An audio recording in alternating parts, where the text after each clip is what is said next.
138 earthquakes struck the southern Philippines in a single morning, not over a week, not over a day, one morning.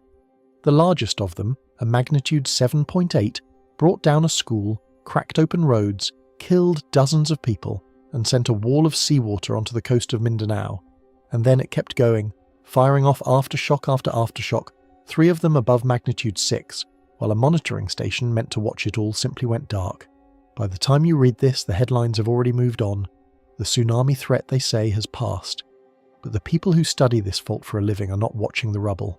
They are watching the rock, and they are watching a clock most of us never even knew was running, because the most dangerous hours of an earthquake like this are often the ones that come after the cameras leave. So what exactly are they seeing that the rest of the world stopped looking for? Before we go any further, if you enjoy what we do here at Project Nightwatch, hit like and subscribe so you don't miss any of our nightly debriefs, and drop a comment to tell me where you're watching from tonight. Let's get into it. Part 1. The morning the ground came apart.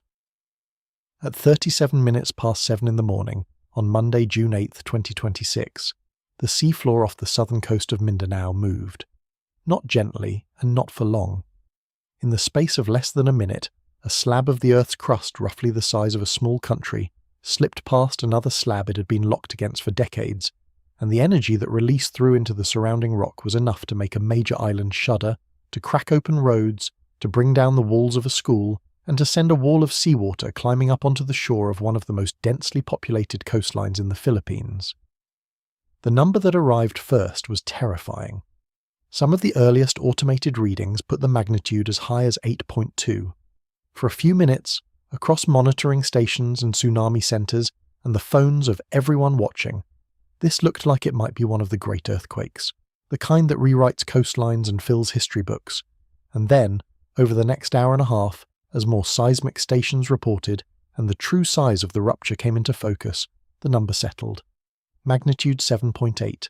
Still enormous, still the strongest earthquake to strike the Philippines in all of 2026, but not 8.2. That revision alone is going to matter later in this story, because to a lot of people watching, an earthquake that gets smaller in the official numbers looks like an earthquake somebody's trying to make smaller. We will come back to that, because it feeds directly into the central question this video is built around. But hold on to the raw fact for now. A magnitude 7.8 earthquake ruptured the seafloor off Sarangani province, just south of the city of General Santos, at a shallow depth of about 25 kilometers, and southern Mindanao felt the full violence of it. Here is what shallow means in plain terms. The shallower an earthquake is, the less rock there is between the rupture and the people standing on the surface to absorb and spread out the shaking. A deep earthquake can be enormous and barely rattle the dishes, because hundreds of kilometers of solid rock soak up the energy before it ever reaches the surface. A shallow one, even a smaller one, can flatten a town, because the violence arrives almost undiluted. At 25 kilometers, this rupture was close enough to the surface to deliver what seismologists measured as intensity 8, shaking in the worst hit areas. Intensity 8 is the level where even well-built structures take real damage, where older buildings made of brick and concrete block begin to fail, where the ground itself can behave like a liquid in the wrong soils, and southern Mindanao got intensity 8. Think for a moment about what that actually means for a person standing in it. Intensity is not the same thing as magnitude. Magnitude measures the energy released at the source, a single number for the whole earthquake. Intensity measures what you actually feel and what actually happens where you're standing, and it varies from place to place depending on distance, depth, and the ground beneath your feet. Intensity 8 is not a tremor you ride out leaning against a doorframe. It is the level at which people cannot stand without holding onto something, at which heavy furniture overturns, at which chimneys and monuments and poorly built walls come down, at which the act of remaining upright becomes a physical struggle. That was the experience across the worst hit parts of southern Mindanao on that Monday morning. But I want to be very precise about why we're here tonight, because the headlines you may have already seen have mostly moved on. They reported the magnitude. They reported the tsunami. They reported within a few hours that the tsunami threat had passed, and that a tsunami advisory issued for United States territory had been cancelled. And then the news cycle, as it always does, began to drift toward the next thing. The natural conclusion, if you only read the headlines, is simple. It happened, it was bad, it is over. The people who actually study this fault do not think it is over, not in the way you might assume. They are not watching the rubble being cleared. They are watching something the cameras are not pointed at. They are watching a sequence of aftershocks that, within the first few hours, had already produced more than 100 separate earthquakes and several events above magnitude 6. They are watching the specific fault that ruptured, a subduction boundary called the Cotabato Trench, which has a history that should make anyone pause. And they are watching the neighbours, the adjacent faults that a rupture this size can quietly load with new stress. That is the real story. The earthquake everyone saw was the main shock. What the seismologists are watching now is whether this was the end of something or the beginning of something worse. And telling those two scenarios apart is one of the hardest and most consequential problems in all of Earth science. Let me put the energy of this event into terms you can actually feel, because magnitude numbers are slippery, and most people do not register the difference between a magnitude 6 and a magnitude 7.8. The magnitude scale is not linear. It is logarithmic, which means each whole step up represents a release of roughly 32 times more energy. So a magnitude 7.8 does not release a little more energy than a magnitude 6.8. It releases about 32 times more, and compared to a magnitude 5.8, the kind of earthquake that would still make the news in most places, it releases roughly 1,000 times more energy. The 7.8 that struck off Mindanao unleashed, in less than a minute, an amount of energy that dwarfs the largest nuclear weapons ever tested. Energy that had been quietly stored in the bent rock of the Cotabato Trench, across decades of slow plate motion, all of it let go at once when the friction finally failed. That is the scale of what happened beneath the Moro Gulf that morning. Not a tremor, a continent-scale release of stored force. There is a strange and uncomfortable truth buried in that last sentence, and it is worth saying plainly right at the start. We have mapped the surface of Mars in finer detail than we can see the inside of the fault that just broke off Mindanao. We cannot watch it directly. We cannot measure how much strain is left in it.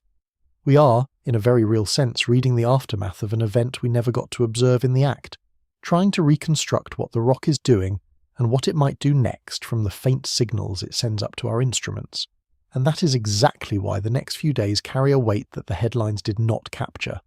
So let me show you what they see when they look at this, because by the end of tonight you are going to understand why the most dangerous hours of an earthquake like this one are often the hours after the cameras have already left.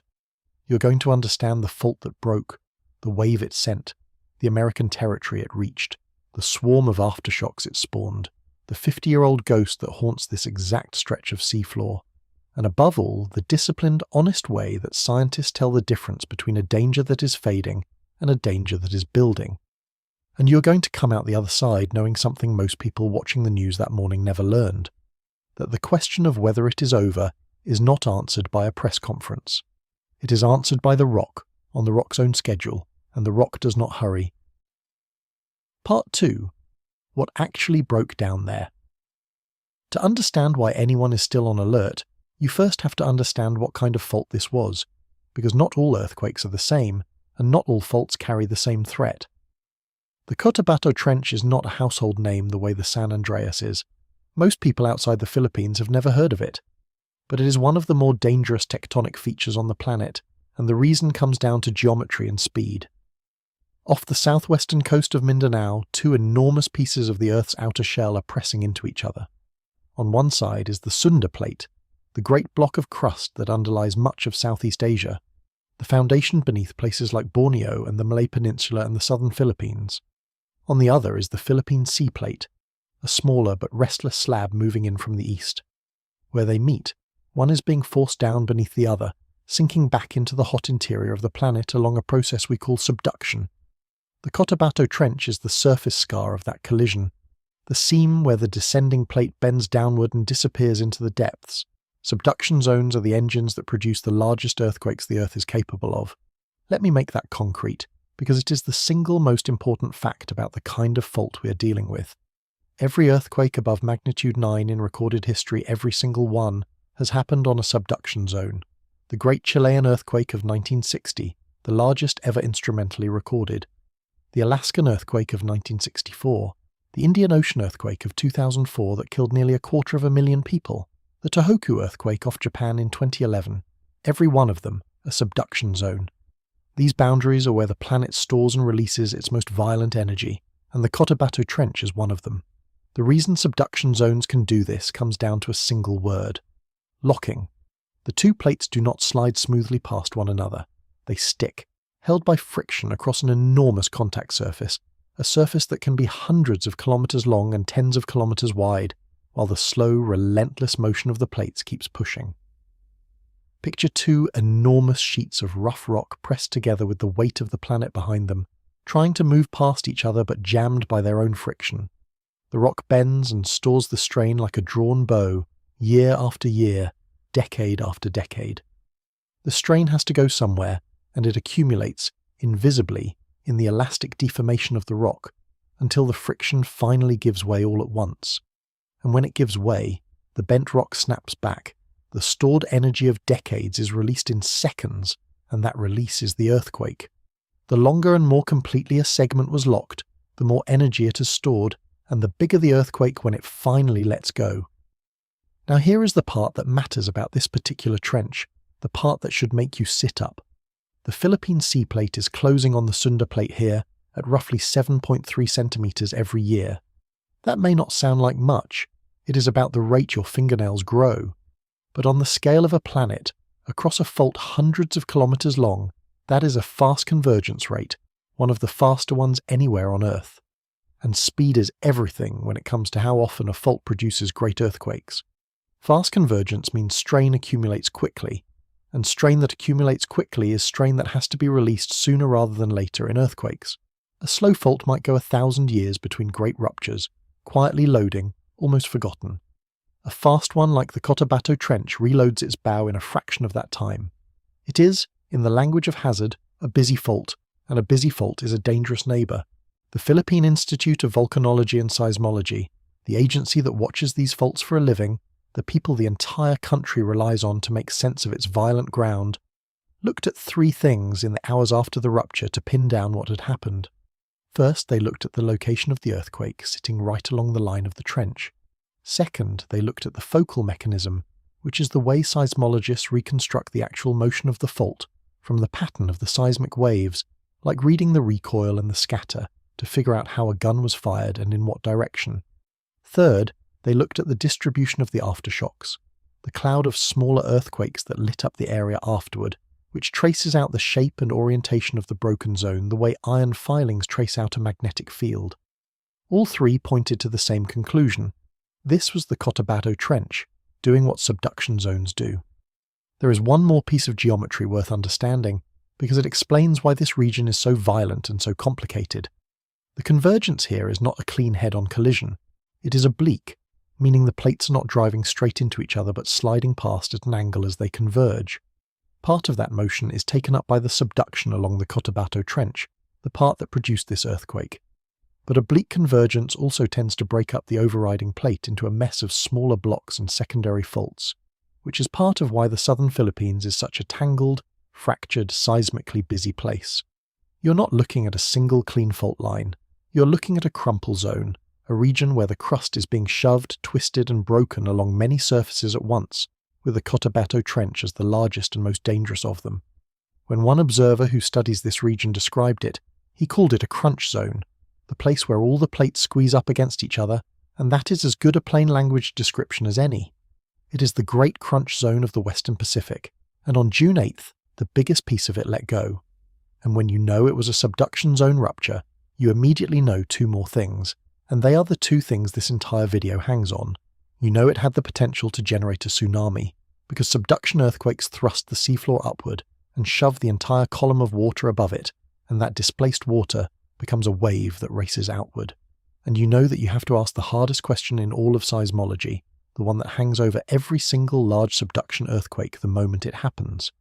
Was that the main event, or was that a warning shot? There is also a deeper history written into this stretch of seafloor that the experts carry in their minds.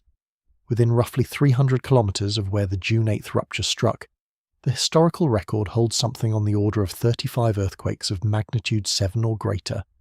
35 great earthquakes clustered around this one violent corner of the planet over the span of the instrumental record. The largest of them reached magnitude 8.3 back in 1918. And earlier in 2026, this very same region had produced a swarm of smaller earthquakes along the trench, activity significant enough that it forced the closure of schools and government offices, a rattling prelude that in hindsight looks like part of the long restless conversation this fault has been having with the surface. This is not a quiet boundary that suddenly woke up. It is a chronically dangerous one that periodically reminds everyone living near it exactly what it is. Because here is the thing about the rock down there, and I cannot stress this enough, because it is the foundation of everything that follows. We cannot see it. We cannot drill to it. We cannot measure directly how much strain is left on the fault, or whether the rupture released all of it or only part of it. The deepest hole humanity has ever drilled barely scratches the upper crust, nowhere near the depths where these ruptures happen. We can only watch what the fault does next, read the aftershocks like a doctor reads a heartbeat, and compare what we see to every other earthquake we have ever recorded in the long catalogue of our science. That comparison, that careful reading of the aftermath against the accumulated history of how faults behave, is exactly what is keeping the experts watching, days after the main shock, long after the rest of us were told the danger had passed. They are not being alarmist, they are being honest about the limits of what we can know, and disciplined about the things we can. Part 3. The damage you could see. Before we go any deeper into what the scientists are watching, I want to ground this in what actually happened to the people who were standing on that ground when it moved, because the human reality of an intensity 8 earthquake is easy to lose behind the numbers, and it is the reason any of this matters at all. A magnitude is an abstraction. A collapsed school full of children is not. Picture the ordinary morning that this earthquake interrupted. It was the start of a work week, and, for many, the start of a school term. People were commuting, opening shops, sitting in offices, standing in schoolyards. General Santos is a substantial city, a tuna fishing hub and a regional centre, with the dense urban fabric of malls and apartment blocks and commercial buildings that means a great many people are stacked inside vulnerable structures at any given moment. Sarangani and the surrounding provinces are dotted with coastal communities whose lives are tied to the sea, which is precisely why the tsunami threat there was so acute. This was not a remote, sparsely populated stretch of coast, where a great earthquake might pass with little human cost. It was a populated, busy, ordinary corner of the southern Philippines, going about an ordinary Monday morning when the ground beneath it failed. The shaking arrived during the first day of classes for many students, which is a cruel piece of timing because it meant the schools were full. At an elementary school in the Davao region, in the area around Malita, a flag-raising ceremony was underway when the ground began to roll. The whole thing was caught on video, and it is one of the more striking pieces of footage to come out of the disaster because of what it shows about both terror and preparation. You can see the children, small kids, dropping to the ground as the shaking builds. You can hear the rising noise, that low frightening growl that an earthquake makes, a sound that seems to come from everywhere and nowhere at once. A sound that people who have lived through large earthquakes describe as the single most disorienting part of the experience, because your body cannot locate the source of the threat. And then a building fails, and the chaos breaks loose, and the children's composure cracks into screaming. But what is remarkable is how quickly the teachers get the children back under control, keeping them down, keeping them away from the walls and the windows and the things that could fall. These were drilled children with drilled teachers, and you can see the training working in real time, the panic rising and then being pulled back from the edge by adults who knew exactly what to do. Hold that image, because it is going to matter a great deal when we get to the comparison with 1976, and to the question of why the same fault can produce wildly different death tolls in different eras. The difference in part is standing right there in that schoolyard. It is the difference between a population that has been taught what to do and one that has not. In General Santos City, the damage was severe, and it was photographed from every angle, because in 2026 every disaster is documented by 1,000 phones. A well-known fast food restaurant building, a structure that thousands of people had walked past without a second thought, simply came down. You can watch it in the footage, the moment people on the street feel the shaking and drop to their knees to keep from being thrown over, the power lines whipping overhead like live snakes, and then the building folding in on itself in a cloud of dust. What is telling, and what people in the comments seized on, is that the buildings around it, including an older church, stayed standing. People reached for divine explanations, and you can understand why, when one building falls and its neighbour does not. But that is not divine intervention, whatever the comments under the videos might say. That is the brutal lottery of earthquake engineering, where one structure has a hidden weakness in its foundation, or its design or its construction, a weak column, a poor connection, a soft first story, and the building next to it does not, and a few seconds of shaking is enough to find the difference. Earthquakes are merciless auditors of construction quality. They find every shortcut, every cut corner, every aging foundation, and they bill in full. And there is a haunting quality to that airport footage specifically, because an airport is a place we associate with safety, with order, with modern engineering, with smooth floors and bright lights and the routine of travel. To see the interior of one shaken apart, ceiling panels and fixtures raining down into a concourse where moments before people were checking in or waiting at a gate, is to see the thin veneer of the ordinary stripped away in an instant, revealing how completely an earthquake can turn the most controlled human environment into a hazard. It is one thing to imagine an old masonry house collapsing. It is another to watch a modern terminal, a symbol of the engineered world, come apart at the seams. The earthquake does not care which buildings we think of as safe. An airport building suffered serious interior damage, with ceiling material and fixtures crashing down into the concourse, the kind of falling debris that injures and kills people who think they are safe simply because they are indoors. A shopping mall shed its facade onto the street below. A multi-level parking structure rained down chunks of concrete and machinery and air conditioning units. And this is one of the cruelest facts about earthquakes that people do not appreciate until they are in one. A huge fraction of earthquake injuries do not come from buildings totally collapsing. They come from pieces of buildings falling on people, from facades and glass and ceiling tiles and mechanical equipment, often striking people in the very act of running outside in a panic. The instinct to flee a shaking building can be the thing that gets you hurt or killed, because the perimeter of the building, where the windows and the falling cladding are, can be the most dangerous place of all. This is why the guidance in most situations is to drop, cover and hold on where you are rather than to run. The footage from General Santos is a grim illustration of why. There is something worth understanding about why a city like General Santos suffers the way it did, because it is a pattern that repeats across the developing world wherever earthquakes strike. Many of the buildings in the worst hit areas were not engineered to the latest seismic codes. They were older masonry structures, concrete block and brick, built in eras and budgets where earthquake-resistant design was a luxury rather than a requirement. Unreinforced masonry is one of the deadliest building types in an earthquake, because it has no give. It cannot flex with the shaking the way a properly reinforced or steel-framed building can. It simply cracks, and then it falls, often all at once, often onto whoever is inside or passing by. The cruel arithmetic of earthquake deaths around the world is that the shaking itself rarely kills people directly. The buildings kill people. Earthquakes do not kill, the saying goes among engineers, buildings do. And the difference between a city that loses dozens and a city that loses thousands to the same magnitude is very often the difference between buildings that were built to move with the earth and buildings that were not. And then there was the landslide. In Sarangani province, the shaking destabilized a slope, and the earth came down, and 13 people were killed in that single event. Let that number sit with you. 13 people, nearly half of the entire confirmed death toll from the whole earthquake, killed by one landslide. It is a reminder that an earthquake does not only threaten you through the buildings you're in, it reshapes the land itself. It turns saturated hillsides into avalanches of mud and rock and debris. It can turn flat coastal plains into zones where the soil liquefies, where water-saturated ground loses its strength under the shaking and behaves like quicksand, swallowing foundations and tilting buildings over whole. The threat is not just the structures, it is the very ground.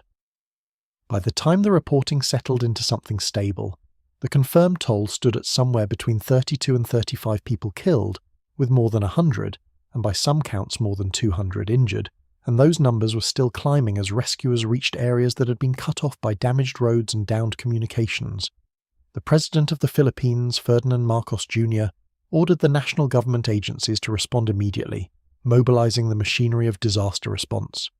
And in at least one collapsed multi-story building in General Santos, search and rescue teams were going into the wreckage to look for survivors, while the aftershocks were still coming.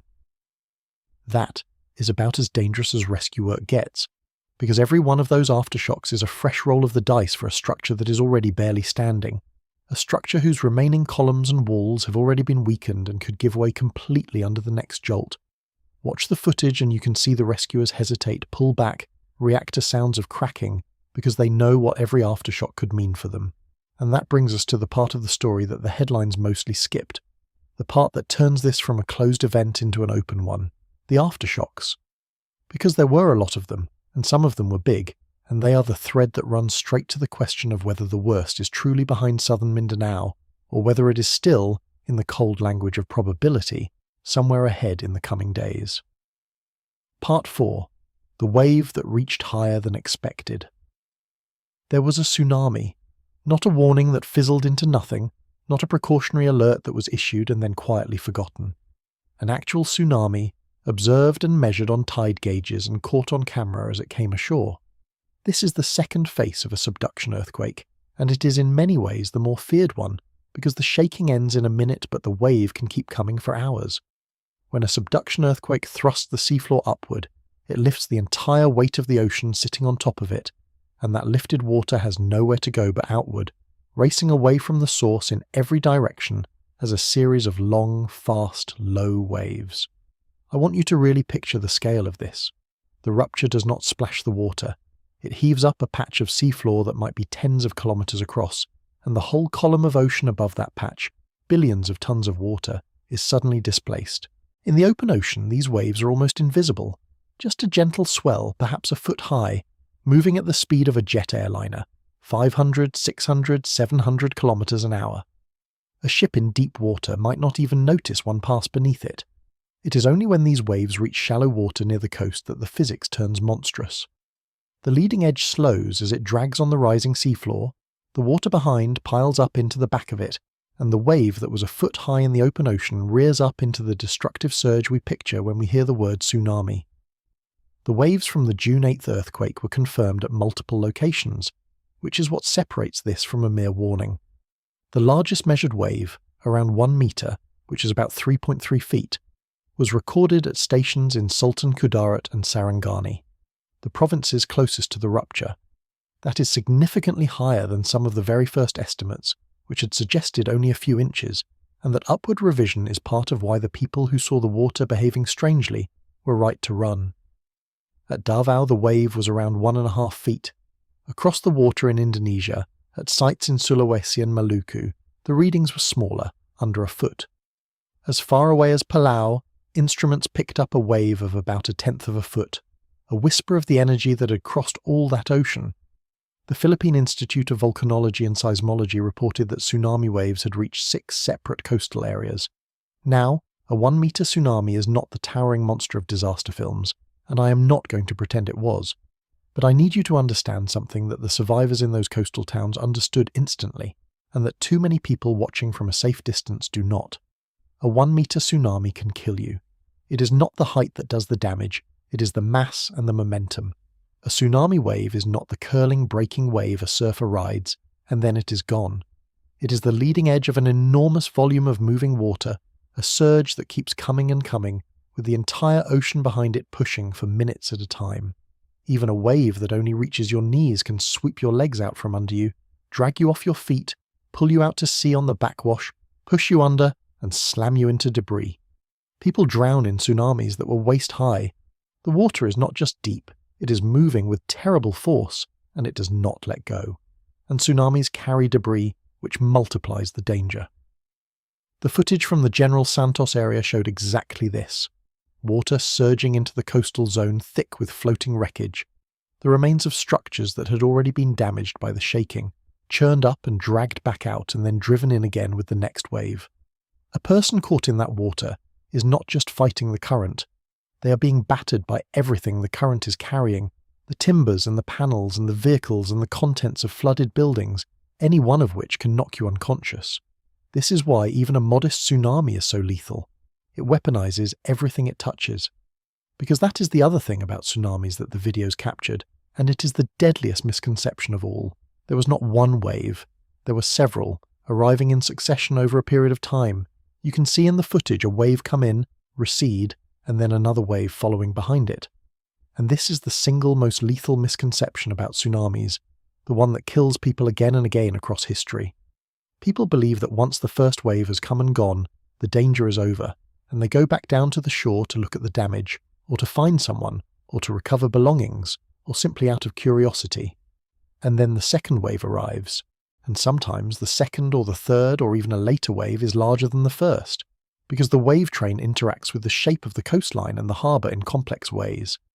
The Pacific Tsunami Warning Center had warned that waves up to 3 meters, nearly 10 feet, were possible along some Philippine coasts, with 1 to over 3 feet possible for parts of Indonesia and Malaysia. The danger zone is not a single moment. It can persist for hours after the earthquake, as the wave train sloshes back and forth across the ocean basin like water in a disturbed bathtub. There is a particular cruelty to how a tsunami interacts with a coastline that has just been hit by the shaking. The people on that shore have already been through the earthquake. They are shaken, disoriented, perhaps injured, perhaps searching for family members, perhaps standing in the wreckage of their own homes. Their instinct, a deeply human one, is to stay near what they know, to assess the damage, to help. And the water uses that instinct against them. The first surge may come in modestly, recede, and lull people into thinking the sea has had its say. They move back toward the shore, and then the ocean, having drawn its breath, comes back. This pattern has repeated across tsunami disasters throughout recorded history, in every ocean, in every era. And it is why the single most important piece of tsunami safety knowledge is also the most counterintuitive.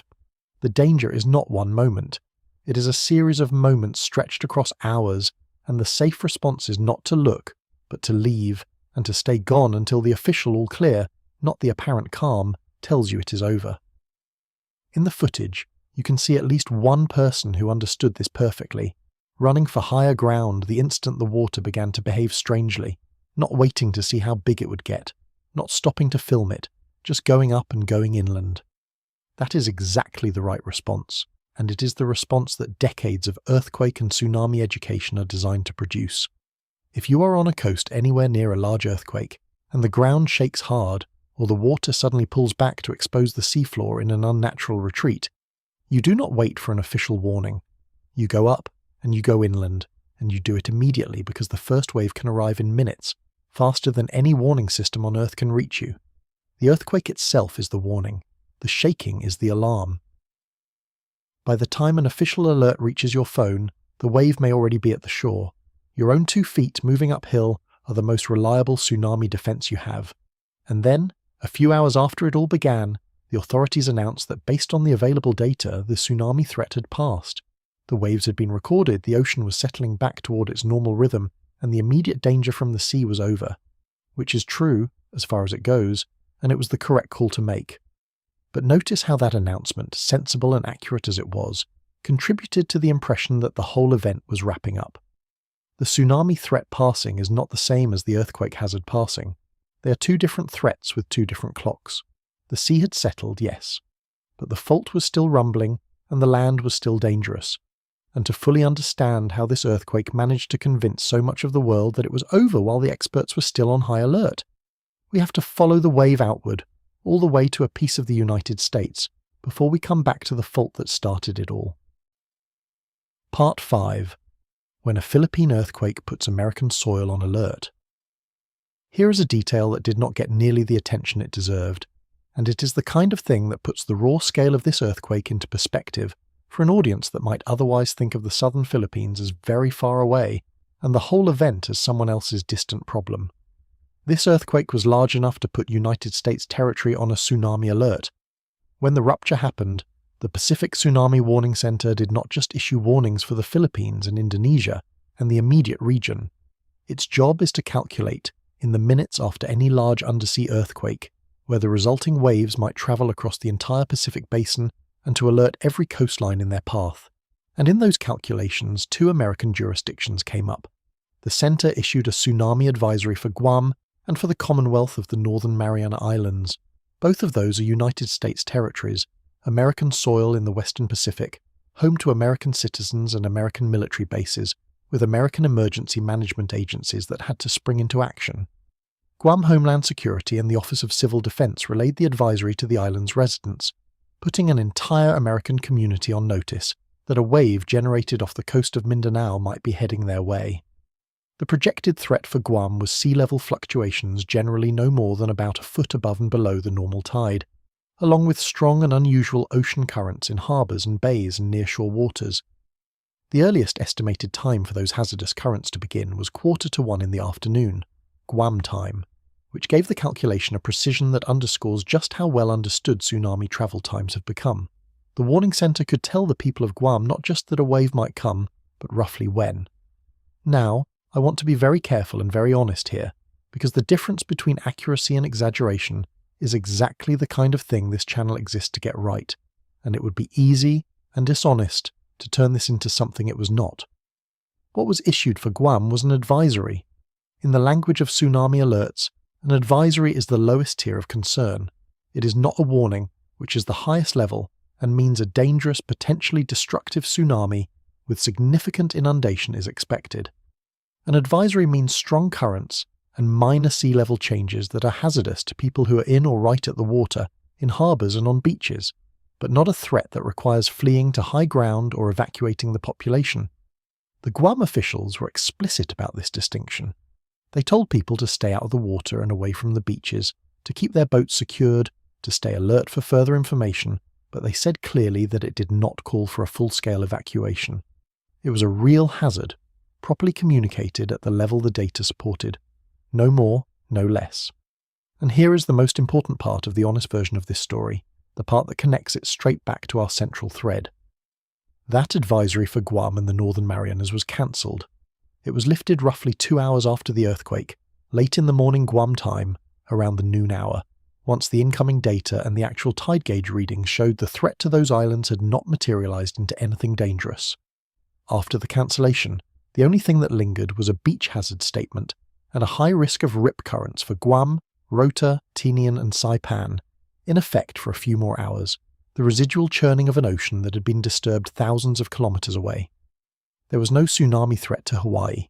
There was no threat to Alaska or the United States West Coast. The Pacific Tsunami Warning Center checked those distant shores against their models and cleared them, one by one. It is also worth noting, for the sake of completeness, just how wide the net of concern was cast in those first minutes. Beyond Guam and the Northern Marianas, the warning calculations touched on a broad swath of the Western Pacific, with tsunami threats assessed for the coasts of Indonesia, Taiwan, Palau, and Papua New Guinea, the whole tangle of islands and seas that surround the rupture zone. That is the geography of a great earthquake's reach, an entire region of nations and territories that have to respond to a single rupture off one stretch of Mindanao coast. Each of them ran the same calculation, weighed the same data, and made the same kind of decision about whether to warn, to advise, or to stand down. The June 8th earthquake did not just shake the Philippines, it sent every monitoring agency around the Western Pacific into motion at once. So why am I telling you in such detail about an advisory that got cancelled, a threat to American soil that never amounted to more than strong currents, and then evaporated? Because it does two things at once, and both of them feed the central thread of this story in a way that is almost too perfect. And consider what it means that the calculation could be made at all. The reason the Pacific Tsunami Warning Center could tell Guam, within minutes, roughly when and how strongly a wave might arrive, is that tsunamis, for all their terror, are in one respect highly predictable. Once a wave is generated, it travels across the deep ocean at a speed governed almost entirely by the depth of the water, and that depth is mapped. So the instant the earthquake's location and size are known, the travel times to every coastline in the Pacific can be computed with real precision. This is one of the genuine triumphs of modern earth science, the ability to turn a sudden, violent, unpredictable rupture into a set of concrete arrival times for shores thousands of kilometres away, in time for people to act. It is the exact capability that 1976 did not have, and it is part of why the same fault produced such different outcomes in the two eras. The wave is just as fast. We are just no longer blind to it. First, it shows you the reach. An earthquake on a fault most people have never heard of, off the coast of an island many people could not find on a map, was powerful enough that within minutes the warning systems were calculating wave arrival times for American territory thousands of kilometres across the open Pacific. That is the scale of energy we're talking about. That is what a magnitude 7.8 on a subduction zone does. It does not respect borders or distance. It sends its signature racing across an entire ocean, and serious people in serious agencies have to take it seriously the moment it happens, because they cannot know in the first minutes whether the wave heading for Guam will be a foot or 10 feet. They have to assume and prepare for the worst case until the data tells them otherwise. And second, the cancellation of the Guam advisory is a perfect, almost textbook example of the exact pattern this whole video is about, the pattern of premature closure. A piece of the danger was real. It was announced. And then it was stood down, and the standing down generates a powerful feeling of resolution, a sense that the system worked and the danger has been dispatched. The tsunami threat passes, the Guam advisory is cancelled, the headlines update to say the danger is over, and each one of those true statements, each one individually accurate, quietly stacks up to reinforce a conclusion that is not actually correct, the conclusion that the event is finished. But the seismologists watching the Cotabato Trench were not looking at Guam, and they were not looking at the tide gauges that had just been cleared. They were looking at something else entirely, a list that was getting longer by the minute, a list of aftershocks. And that list is where the real story of the next few days was being written, in real time, while the rest of the world was being told it could relax. Part 6, 138, and counting. Let me give you the number that the experts were actually watching, the one that almost none of the early headlines led with, the number that tells you why this story is not in the past tense. By 11 o'clock in the morning, local time, just a few hours after the main shock, the Philippine Institute of Volcanology and Seismology had recorded 138 aftershocks. 138, in a single morning, ranging from tiny tremors at magnitude 1.3, the kind you would never feel and that only the instruments detect, all the way up to a substantial magnitude 6.7. And it was not slowing in any way that would let anyone relax. Within roughly the first 90 minutes after the main rupture, the United States Geological Survey had already logged aftershocks of magnitude 6.5, 6.0, and another 6.0, followed by a steady drumbeat of magnitude 5 events clustered just south of Sarangani, right along the broken zone. Observers tracking the sequence in real time, watching the seismograph feeds, counted at least 3 separate magnitude 6 aftershocks through the day, on top of countless smaller ones, the 4s and the 5s that arrived so frequently they became hard to keep track of. I want you to sit with what a magnitude 6 aftershock actually is, because the word aftershock is one of the most misleading terms in the public vocabulary of disasters.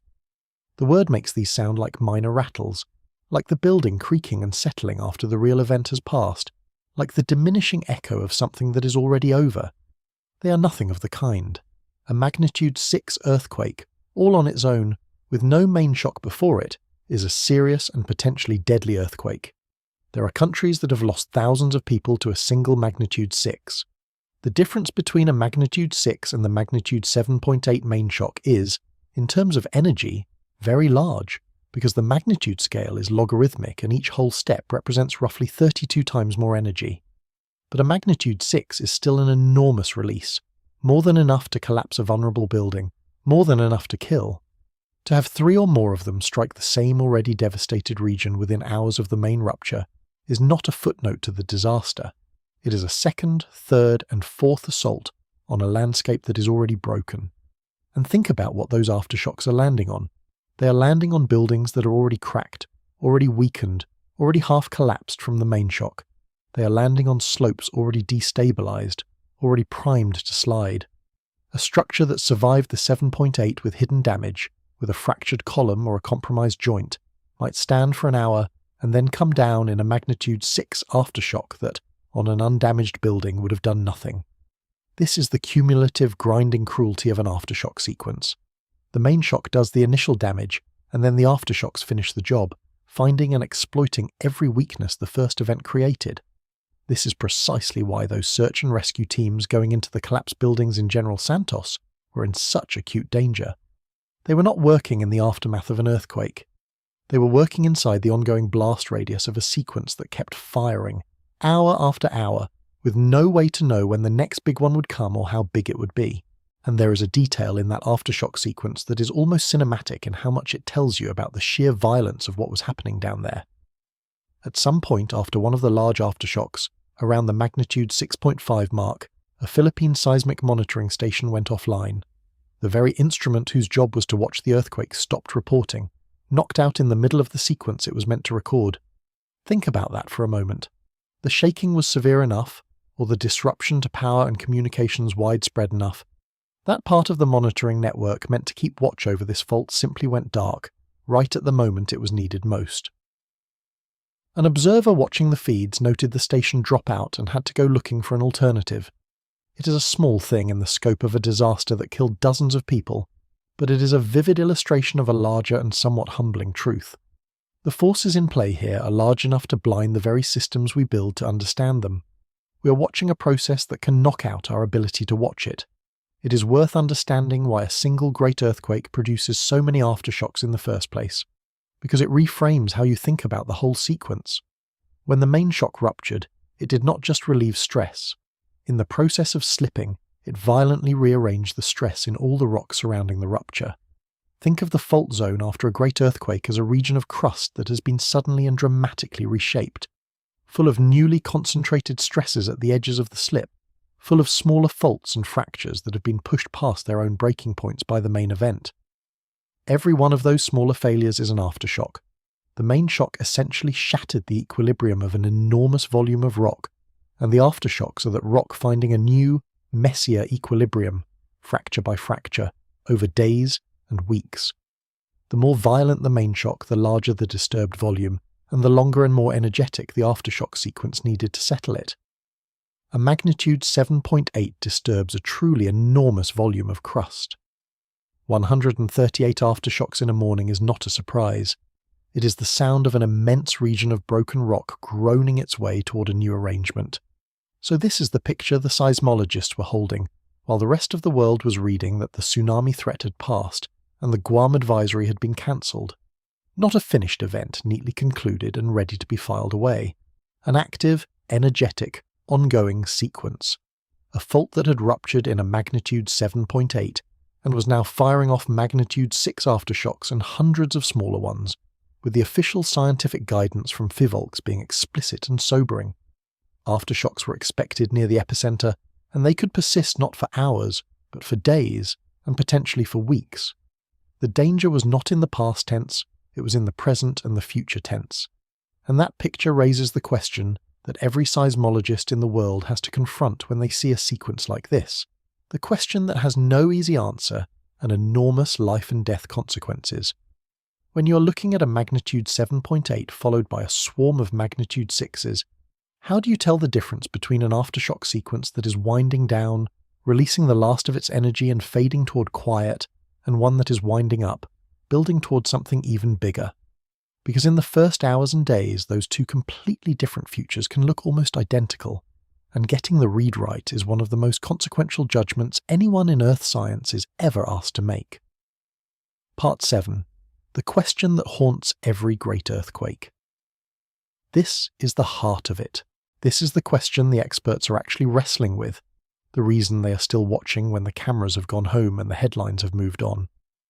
When a large earthquake is followed by a swarm of smaller ones, there are two completely different stories that can be unfolding beneath your feet, and in the first hours and days they can look maddeningly, dangerously similar. In the first story, the most common one by far, the big earthquake was the main shock. It was the main event.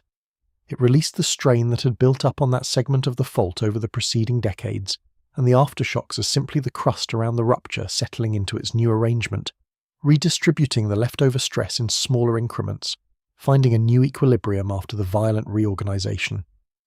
In this story, the aftershocks follow a beautifully predictable pattern that we will examine in detail in a moment. They get less frequent over time, and they get smaller. The energy bleeds out of the system. The sequence decays, steadily and reliably, like the dying vibrations of a struck bell. The danger gradually, steadily fades into the background. This is what the overwhelming majority of large earthquakes do, and it is the most likely future for Mindanao. In the second story, the one nobody wants to be true, the big earthquake was not the main shock at all. It was a foreshock. It was the largest in a series of warning tremors that precede an even bigger rupture still to come. In this story, what looks like an ordinary decaying aftershock sequence is actually the fault continuing to fail in stages, the early stress release of a much larger rupture that is still building. And the nightmare, the thing that robs seismologists of sleep, is that in the early hours, the foreshock scenario and the ordinary aftershock scenario produce data that can look frustratingly alike. A magnitude 7.8 followed by a string of magnitude 6s could be the normal, healthy decay of a main shock that has done its work. Or it could be the unstable rumbling of a fault that is not finished, that is loading toward a release that would dwarf the first event. You are looking at the same kind of data, and it could mean two opposite things. And I want to be honest about how rare the second story actually is, because the rarity is itself important. Studies of large earthquakes suggest that only a small percentage of them, commonly estimated in the single digits of percent, turn out to be foreshocks to something larger. The overwhelming majority of major earthquakes are main shocks. So when a seismologist holds open the possibility that a 7.8 might be a foreshock, they are not saying it is likely. They are saying it belongs to a small but real category that has produced some of the worst disasters on record, and that the cost of being wrong in that direction is so catastrophic that the possibility cannot be dismissed even when it is improbable. This is the logic of tail risk, the same logic that makes us take seriously the small chance of a rare catastrophic event when the consequences would be unbearable. Low probability, but you still keep watching, because the one time in many that it happens, it is Tohoku. We are not speculating wildly when we raise this possibility. We are remembering. Because the world has watched the second story play out in living memory, and it was one of the most catastrophic natural disasters of the modern era. In March of 2011, off the coast of northeastern Japan, a magnitude 7.3 earthquake struck. By any normal standard, a magnitude 7.3 is a major earthquake, a main shock in its own right, the kind of event that would headline the news anywhere in the world. Japanese seismologists, who are among the best and most sophisticated in the world, who have studied their own violent ground more intensely than almost anyone, treated it as a significant event. And then, about 2 days later, the same fault zone unleashed a magnitude 9.0.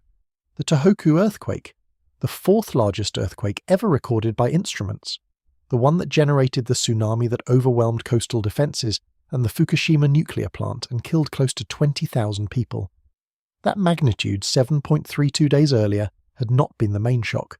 It had been a foreshock, the warning shot that was only recognised for what it truly was in hindsight, when it was far too late to matter, and it was not a one-time fluke of history, a freak occurrence we can dismiss. This channel has examined the more recent case of Kamchatka, the Russian peninsula in the far North Pacific, where in 2025 a magnitude 7.4 was followed by a magnitude 8.8. Again, an event easily large enough to be a main shock in its own right turned out to be the prelude to something far larger, a foreshock to a giant. Two cases, both on subduction zones, both within recent memory, both where a major earthquake was the herald of a far greater one. It is worth pausing on why foreshocks are so treacherous, why they cannot simply be identified and flagged in advance. The uncomfortable scientific reality is that there is nothing about a foreshock, in the moment it happens, that marks it as a foreshock. A magnitude 7.3 is a magnitude 7.3. It looks exactly like a main shock because in the overwhelming majority of cases, a magnitude 7.3 is a main shock. The label foreshock is one we can only apply after the fact, after the larger event has happened and revealed the earlier one for what it was. In real time, a foreshock and a main shock are indistinguishable, and that is the heart of the problem. You cannot issue a warning based on a feature that only becomes visible in hindsight. All you can do is hold open the possibility, weight it by the statistics, and watch. This is not a failure of the science. It is an honest acknowledgement of a genuine limit, the kind of limit that separates real seismology from the false confidence of those who claim they can predict the next big one. These cases are precisely why no responsible seismologist, looking at a magnitude 7.8 on a fast subduction zone with an active aftershock sequence, will stand up in the first days and declare with certainty that the worst is over. They cannot. The history of their own science, written in the deaths of tens of thousands of people, tells them they cannot make that promise. But, and this is the most important word in this entire video, and it is where this channel parts ways completely with the doom merchants who profit from raw fear, raising the foreshock question is not the same as predicting a foreshock. The honest scientific position is not panic, and it is not prophecy. It is something much more disciplined and much more useful than either. It is this.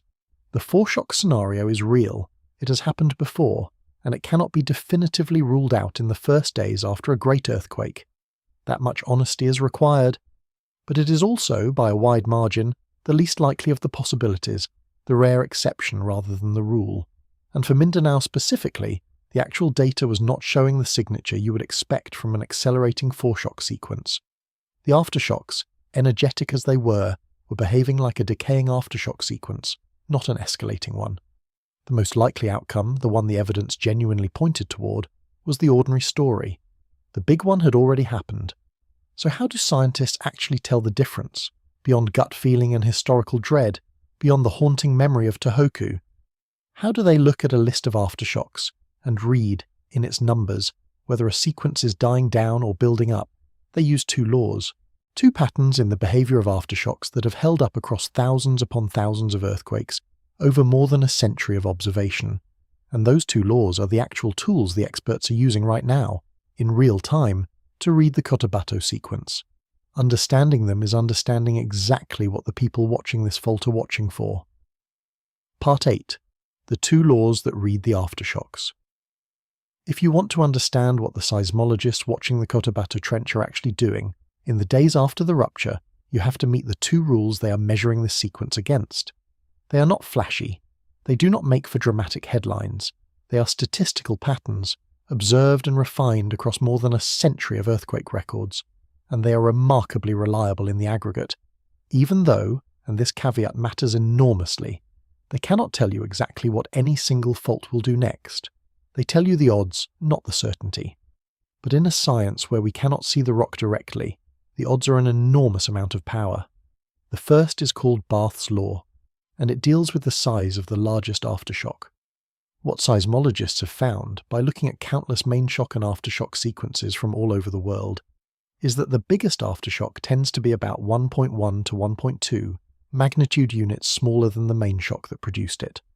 Not always, not exactly, there is scatter around the average, but with striking consistency across the global catalogue. It is one of those empirical regularities that emerges from the chaos of individual earthquakes when you look at enough of them. So take our magnitude 7.8, subtract roughly 1.1 or 1.2, and you get an expected largest aftershock somewhere in the neighbourhood of magnitude 6.6 to 6.8.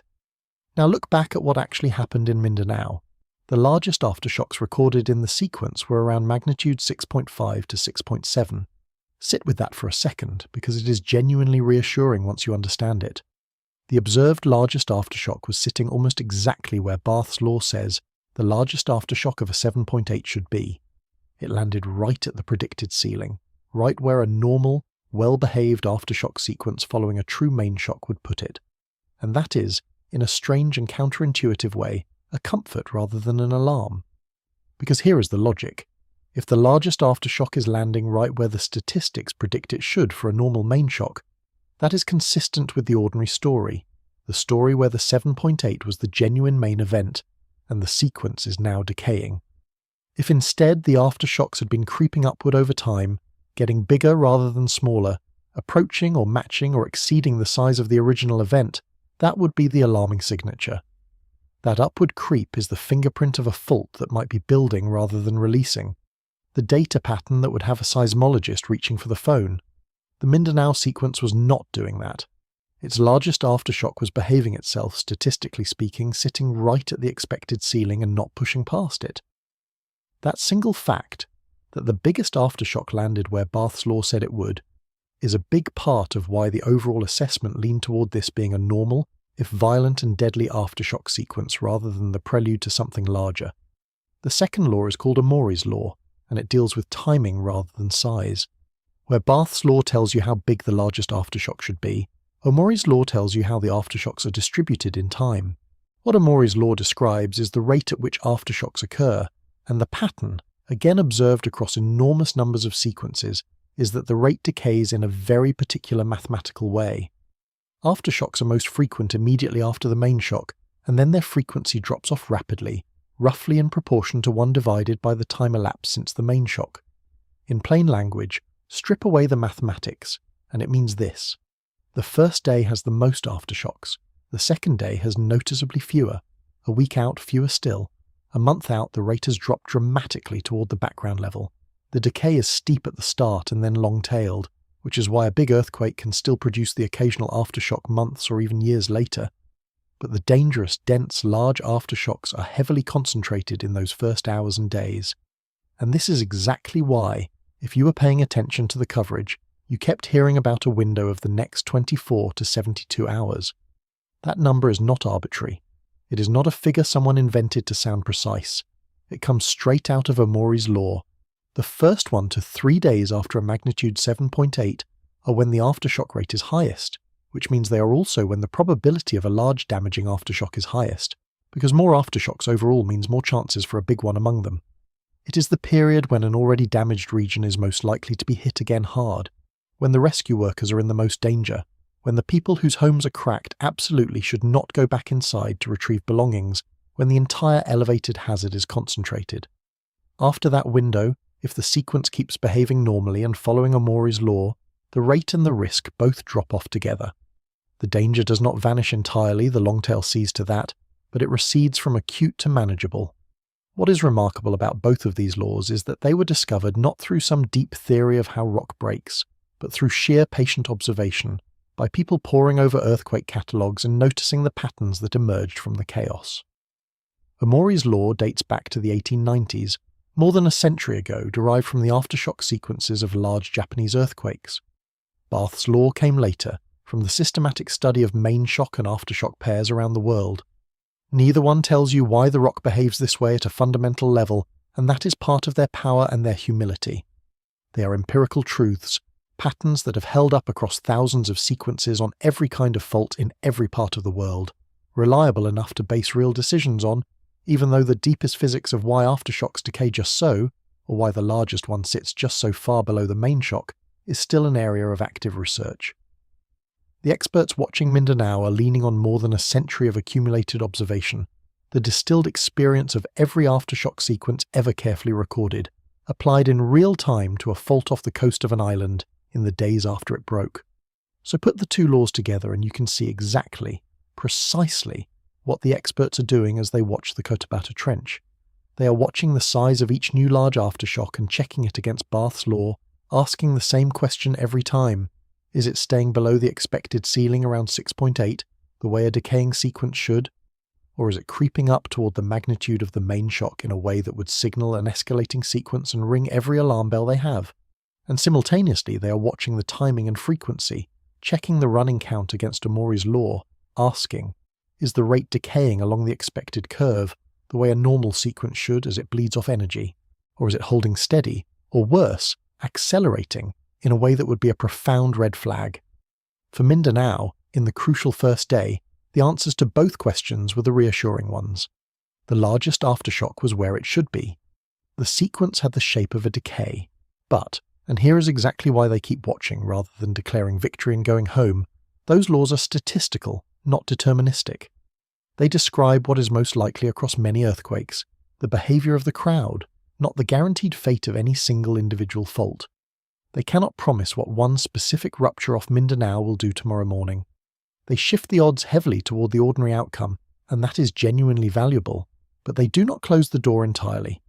Which is why the watching continues through the whole window, and why the next thing the experts are watching is not even the broken fault itself, but its neighbours, the adjacent faults that a rupture this size can quietly and invisibly load with new and dangerous stress.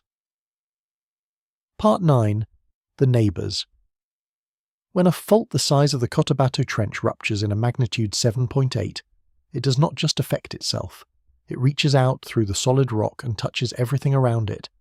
And this is the third thing the seismologists are watching, the part of the hazard that extends well beyond the epicenter and well beyond the aftershock sequence on the fault that actually broke. It is in some ways the most unsettling part, because it is the least visible. The principle is called stress transfer, and it is one of the more profound and disquieting ideas in all of earthquake science, because it explains how one earthquake can quietly set the stage for another, sometimes nearby, sometimes surprisingly far away, sometimes years later.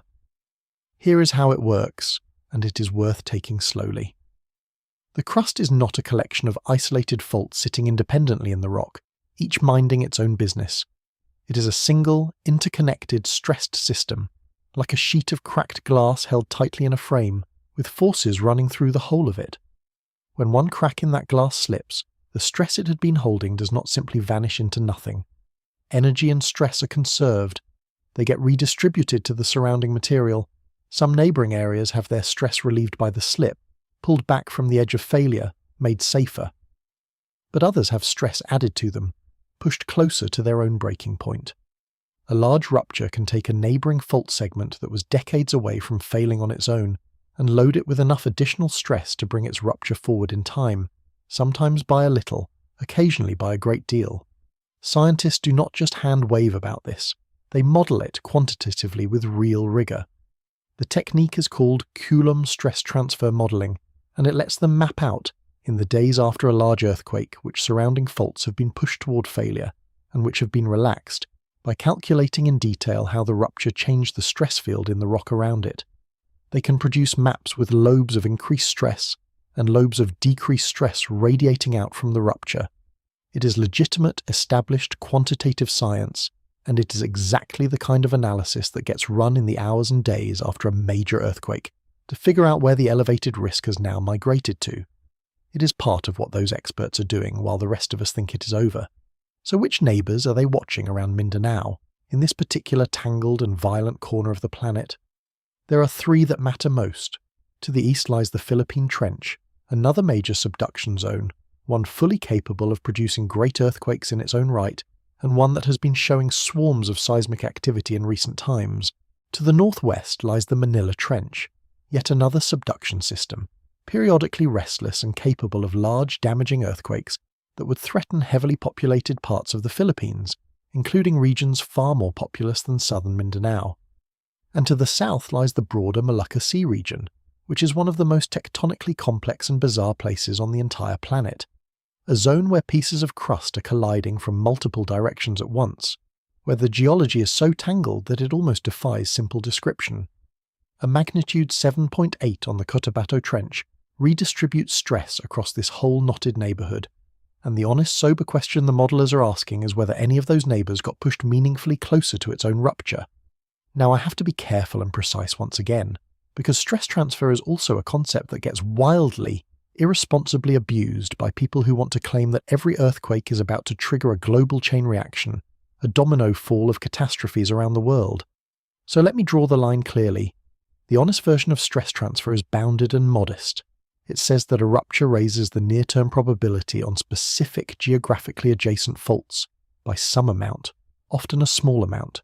It does not say that any of those faults will definitely rupture. It does not predict a specific follow-on earthquake at a specific place and time. Most stress transfer increases are small in absolute terms, and most loaded faults do not rush to fail just because their probability ticked up. A fault that was a century from rupturing and gets brought forward to 95 years is more dangerous technically, but you would never notice in a human lifetime. The increased probability is real, but it is usually modest, and crucially, it applies to the actual neighbours, the faults within physical reach of the stress change, not to faults on the other side of the world. There is also a quieter, more reassuring side to the stress transfer picture that rarely gets mentioned, because it does not make for frightening headlines. When a fault ruptures, it does not only load its neighbours, it also relieves stress on some of them, and it relieves an enormous amount of stress on the very segment that broke. The patch of the Cotabato Trench that slipped in the magnitude 7.8 has, for that segment, released the strain it had been accumulating, possibly for decades. That particular piece of fault is now, in a real sense, safer than it was the day before the earthquake, because it has spent its stored energy. The danger does not lie in the rupture replaying itself in the same spot. It lies in whether the rupture stopped short of the end of the locked zone, leaving an adjacent unbroken patch now carrying extra load, the way a tear in fabric concentrates stress at its leading edge. That is what the experts are really trying to determine from the aftershock distribution. Did this rupture release the whole locked segment, or did it stop part way, leaving a loaded gap that could fail next? The shape of the aftershock cloud, mapped over the coming days, is how they will answer that question, and that distinction between the real, local, bounded, scientifically grounded version of stress transfer and the fantasy version where the whole ring of fire goes off like a string of firecrackers on cue is going to be enormously important in a few minutes, because the fantasy version is exactly the kind of thing that fills comment sections and viral videos in the hours after an earthquake like this. The science gives us a tool for watching specific neighbours with appropriate concern. the fantasy takes that tool and inflates it into planetary doom. We will untangle that knot carefully. But before we deal with the conspiracies, before we even finish examining what the data shows, I want to take you back 50 years to the last time this exact trench ruptured at almost exactly this magnitude. Because that event is the single best guide we have to what the Cotabato Trench is truly capable of when it deals its worst hand. And it is a deeply sobering comparison, one that sits in the back of the mind of every expert watching this fault today. Part 10, 1976, the same fault, a different outcome. On the 17th of August 1976, the Cotabato Trench ruptured in a magnitude 7.9 earthquake. Not 7.8, 7.9. For all practical purposes, on the scale of these things, that is the same size as the earthquake that struck on June 8, 2026. The same fault system, essentially the same magnitude. And yet the outcomes could hardly have been more different, and understanding precisely why is the key that unlocks both how bad 2026 was and how much worse it could have been, and why the experts refuse to relax even when the numbers look reassuring. The 1976 event is known as the Moro Gulf earthquake, named for the body of water it struck beneath, the same Moro Gulf region off southwestern Mindanao that the 2026 earthquake also disturbed. And what made it one of the deadliest natural disasters in the entire history of the Philippines was not primarily the shaking, brutal as that was. It was the tsunami. The rupture generated a wave that swept across roughly 700 kilometers of coastline around the Moro Gulf. 700 kilometers. And it struck in the dead of night, in the small hours, when people were asleep in their homes along the coast, when they had no warning, no understanding of what was coming, and no chance to flee to higher ground in the darkness. The death toll estimates vary, as they always do for disasters of that era and that region, where record-keeping in remote coastal communities was incomplete, and many of the dead were simply taken by the sea and never recovered. But the figures commonly cited run into the thousands, with estimates around 5,000 to 8,000 people killed or missing when you account for everyone the water took. Entire coastal communities were not just damaged, they were erased. So here is the comparison that should be sitting heavily in your mind right now. Same fault, same magnitude, near enough that the difference is meaningless. In 1976, thousands dead, the great majority from a tsunami that came in the night with no warning. In 2026, a confirmed death toll in the dozens, with a tsunami that reached about 1 meter and was tracked, measured and warned about in near real time across the entire Pacific Basin. Why the staggering, almost incomprehensible difference between those two outcomes, from the same fault doing nearly the same thing? Part of the answer is physical, and it is humbling, because it reminds us how much is left to chance. Not every magnitude 7.9 or 7.8 on the same trench produces the same tsunami. The size of the wave depends enormously on the precise depth of the rupture and its exact geometry, on how much of the fault motion was the vertical thrusting that lifts the seafloor and shoves the water column upward versus horizontal motion that displaces much less water. The 1976 rupture appears to have been configured in its depth and its geometry and its location relative to the coast to generate a far larger and more lethal wave than the 2026 rupture did. The June 8th earthquake, at about 25 kilometers depth with its particular geometry, lifted the sea by about a meter at the coast, a shallower rupture, or one with more vertical displacement, or one positioned to focus its wave energy onto a populated shore, the kind of rupture 1976 apparently was, could lift the sea by many times that. The fault is capable of both outcomes. It dealt a relatively gentle hand in 2026. But it is the very same dealer that dealt the catastrophe of 1976, and it has not lost a single one of its cards. But part of the difference is not physical at all. It is human, and this part should give us a measure of genuine hope rather than only dread. In 1976, there was no meaningful tsunami warning system for this region. There was no dense network of tide gauges feeding real-time data to a center that could issue an alert within minutes. There was no Pacific Tsunami Warning Center calculating wave arrival times for distant shores. And critically, there was no widespread culture of public preparedness, no deeply ingrained public knowledge that hard shaking near the coast means you run for high ground immediately and without waiting for permission. The wave came in the dark and found people utterly defenseless, asleep, unaware, with no time and no information.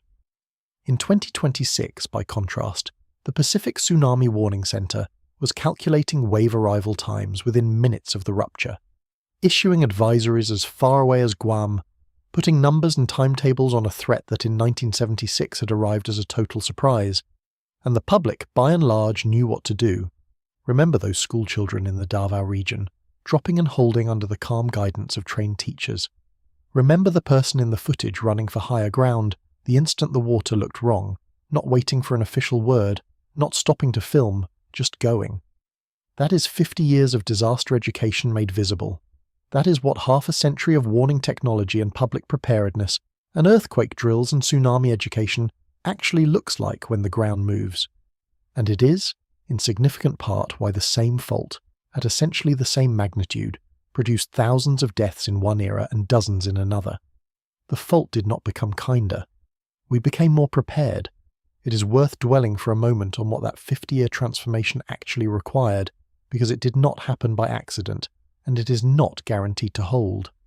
The warning systems that calculated wave arrival times for Guam within minutes are the product of decades of international investment, of tide gauges and deep ocean buoys and seismic networks, and the data-sharing agreements that knit them together, much of it built and refined in direct response to past catastrophes like the 2004 Indian Ocean disaster, which killed nearly 250,000 people, precisely because no such system existed for that ocean at that time. The culture of preparedness visible in those schoolchildren is the product of relentless public education, of drills repeated until the response becomes instinct, of a society that decided its location on the ring of fire demanded a permanent state of readiness. None of it is free, and none of it is permanent. It has to be funded, maintained, taught to each new generation, and trusted by the public when the moment comes. The schoolchildren dropping and holding in Davao were the visible tip of an enormous, mostly invisible, decades-long human effort. That effort is, in the most literal sense, what stood between southern Mindanao in 2026 and the fate of the Moro Gulf Coast in 1976. I do not say any of this to minimize the 2026 disaster, and I want to be clear about that. 30-something people are dead. Each one of them is an irreplaceable life and a shattered family. A region is in ruins, its buildings cracked, its people traumatized, facing a long and painful recovery. The relative success of the warning systems is no comfort to a family that lost someone in the landslide, or in the collapsed Jollibee building, or anywhere else. But the Moro Gulf comparison does two essential things for our central question, and that is why it belongs at the heart of this story. First, it shows you the ceiling. It shows you the worst case this trench has actually produced within living memory, the catastrophic version of exactly what just happened. And that worst case is the scenario the experts hold in the back of their minds, the reason they refuse to relax in the first days even when the aftershock statistics look benign. And second, it shows you, with brutal clarity, that the outcome of an earthquake is not fixed by the earthquake alone. It is shaped by depth, by geometry, by warning, by preparation, by all the human and physical variables that turn the same magnitude into vastly different death tolls. The Cotabato Trench fired a magnitude 7.8 in 2026, and the world was, relatively speaking, ready for it. The unsettling thought the seismologists carry forward into the coming days and into the coming years is what happens the next time it fires, and whether the next rupture deals the 1976 hand instead of the 2026 one. Which brings us by a natural path back to the magnitude number itself, and the strange controversy that erupted online about it in those first chaotic hours. Because that controversy is a perfect window into something deeper than this one earthquake. It is a window into why people stop trusting the very experts who are trying to keep them alive. Part 11. The number that changed and why people cried. Cover up. Let me take you back to those first chaotic 90 minutes, because something happened with the magnitude number that generated real and widespread suspicion among the people watching in real time, and that suspicion deserves an honest explanation rather than a dismissive wave of the hand. If you want people to trust the science, you have to take their distrust seriously enough to actually answer it. When the earthquake struck, the earliest automated estimates were high. Some readings put it at magnitude 8.2. People watching the seismographs in real time, including independent observers running their own monitoring setups and broadcasting their reactions live, saw the needles slammed hard against their stops, saw the early numbers climbing into the low 8s, and they braced themselves for a great earthquake, possibly a historic one. And then, over the following hour and a half, the official magnitude came down. 8.2 became 8.1 in some solutions. The European Monitoring Centre moved its estimate around as new data arrived, at one point even dropping toward the high sevens. And the United States Geological Survey eventually settled on a reviewed magnitude of 7.8, while taking what felt to some watchers like an uncomfortably, even suspiciously long time to post anything official at all for an earthquake this large and this consequential. To a lot of people, that sequence looked deeply, obviously suspicious. The earthquake got smaller in the official record step by step. The main American agency was slow to report, slower than independent observers and other national centres, and the natural, human, almost irresistible conclusion, the one that spread through comment sections like fire, was that somebody was downplaying it, smoothing it over, managing the public's panic by quietly shrinking the number. If it was really an 8.2, the thinking went, why are they now calling it a 7.8? What are they trying to hide, and why? And here is a detail that captures the chaos of those early minutes perfectly. One observer, watching the official feeds in real time, noticed that an automated summary at one point displayed the date of the earthquake as 2024 rather than 2026, a simple data entry or system glitch, the kind of small error that creeps into any system operating under pressure at speed. To someone already primed to distrust the official channels, even a typo like that can look like evidence of incompetence or concealment. But it is the opposite. It is a glimpse of the messy, human, imperfect reality of disaster monitoring, where people and automated systems are racing to characterize an enormous event in real time, making revisions and corrections as they go, with all the small errors that any such rushed process produces. The messiness is not a sign of a cover-up. It is a sign of human beings and their machines doing difficult work fast, in public, with the whole world watching and second-guessing every number. So let me explain what actually happened, slowly and clearly, because the truth is both less sinister and frankly more interesting than a cover-up. The magnitude of a great earthquake is genuinely, technically hard to measure in the first minutes, and counterintuitively it gets harder the bigger the earthquake is. The very first automated estimates are computed by software from a limited number of seismic stations, using the initial seismic waves that arrive, and for very large earthquakes those quick automated methods are known to be unstable and to overshoot. Here is the deep reason why. A great earthquake is not an instantaneous point event. The rupture of a magnitude 7.8 can take 30 seconds, a minute, sometimes more, to fully unfold as the slip propagates along hundreds of kilometers of fault. The true size of the earthquake only becomes clear once the rupture has finished, and seismic stations all over the entire planet have recorded the complete waveform, and analysts have worked out the full extent of the slip across the whole fault plane. That comprehensive process takes time. It requires the slower, more accurate methods to catch up to the fast, jumpy automated ones, and for the very largest events it requires careful human review rather than just automated triggers, which is precisely why the reviewed authoritative solution can lag behind the breathless early automated numbers that the live observers were reacting to.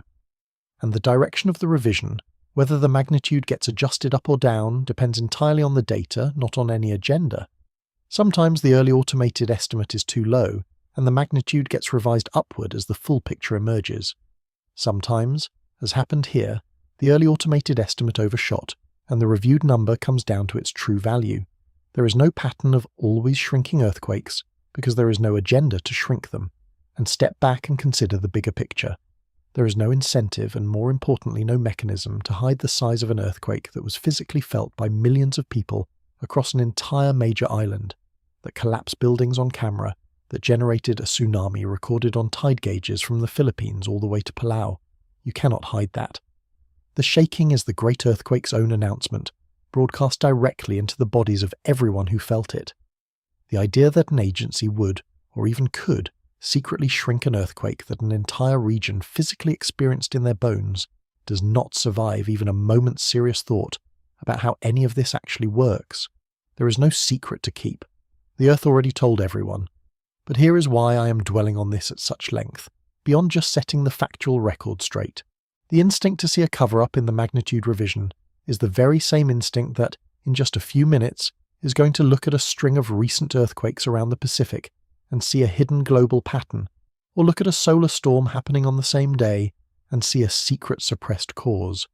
It is the instinct to believe that the official story is deliberately concealing the real, scarier truth, that the authorities know something they are not telling you, and the reason that instinct becomes so powerful, so seductive, right after a disaster, is worth understanding with some compassion rather than contempt.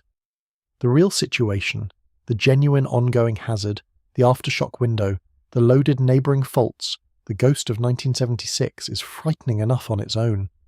And the human mind, confronted with a frightening situation that is fundamentally outside anyone's control, reaches instinctively for a story that puts someone in control, even a malevolent someone, even a villain. Because a controlled threat, a hidden conspiracy, a cover-up, paradoxically feels more manageable than the actual truth. And the actual truth is harder to sit with than any conspiracy. The actual truth is that an enormous, ancient, utterly indifferent fault did what faults do, on its own schedule, and that nobody, no agency, no government, no expert, is fully in control of what it does next. That is the real fear. The conspiracy is, in a strange way, a comfort against it. So when we get to the conspiracy theories in a moment, hold this insight in mind, because it is the key to treating them fairly. The danger that the theories are reaching toward is real. The fear underneath them is rational. They are just reaching for the wrong explanation of a real and frightening thing, substituting a hidden human villain for an indifferent natural process, because the villain is, perversely, easier to bear. Part 12. Earthquake. Weather, solar storms, and the big one.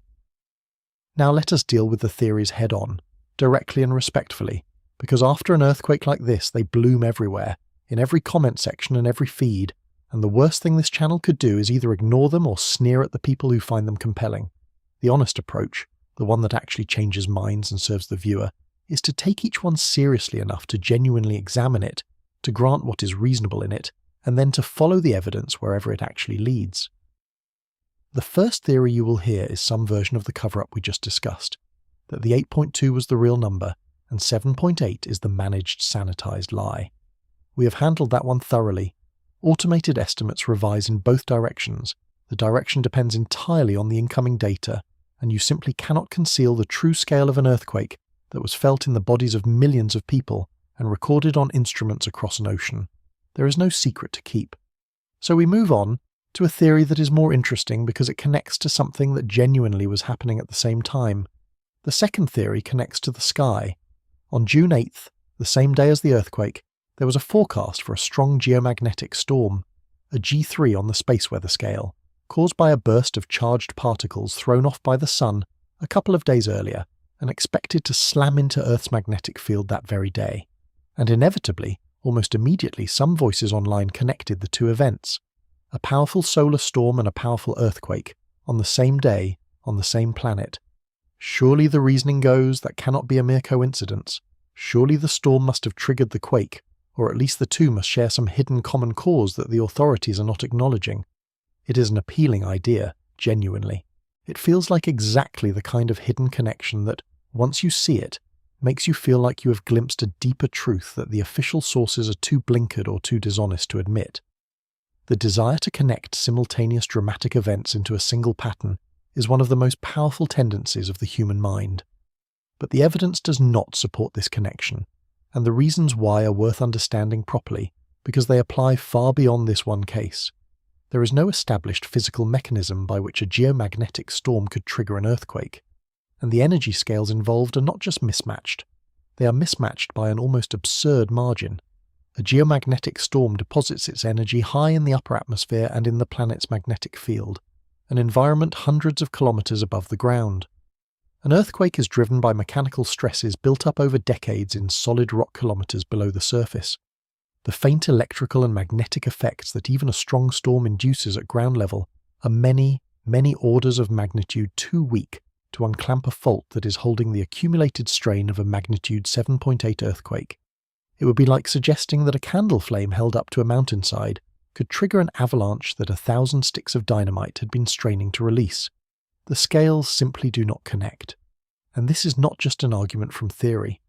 When scientists have actually gone looking for a link, rigorously, statistically, across large global catalogues of earthquakes compared against records of solar activity over many years, they have not found a reliable correlation. The earthquakes do not cluster around the solar storms in any way that exceeds chance, and that is the crucial point about coincidence on a planet as active as ours. Earth has dramatic things happening all the time. There is almost always significant seismic activity somewhere. The Sun is frequently active, especially around the peak of its 11-year cycle. Given two phenomena that each occur frequently, them landing on the same day is not a meaningful signal. It is exactly what probability predicts will happen regularly by pure chance. This channel has examined claims of solar and seismic timing before, and the standard does not bend just because the events this time are bigger and the temptation to connect them is stronger. Correlation in the headlines is not causation in the rock. Two big things on the same day is, overwhelmingly, just two big things on the same day. There is a fourth, older, gentler theory that deserves a brief honest hearing too, because it is one of the most persistent ideas in the folklore of earthquakes.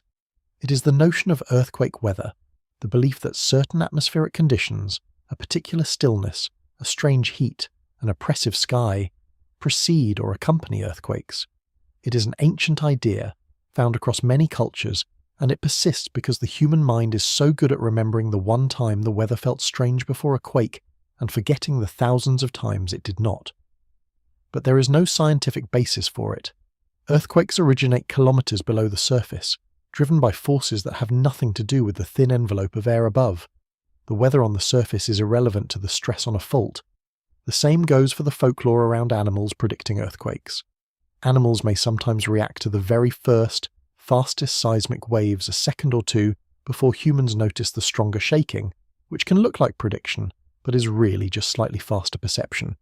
None of it provides any usable forewarning, and none of it has any bearing on what the Cotabato Trench will do next. The third theory, returning to the serious ones, is the broadest, the most emotionally powerful, and in some ways the most seductive of them all.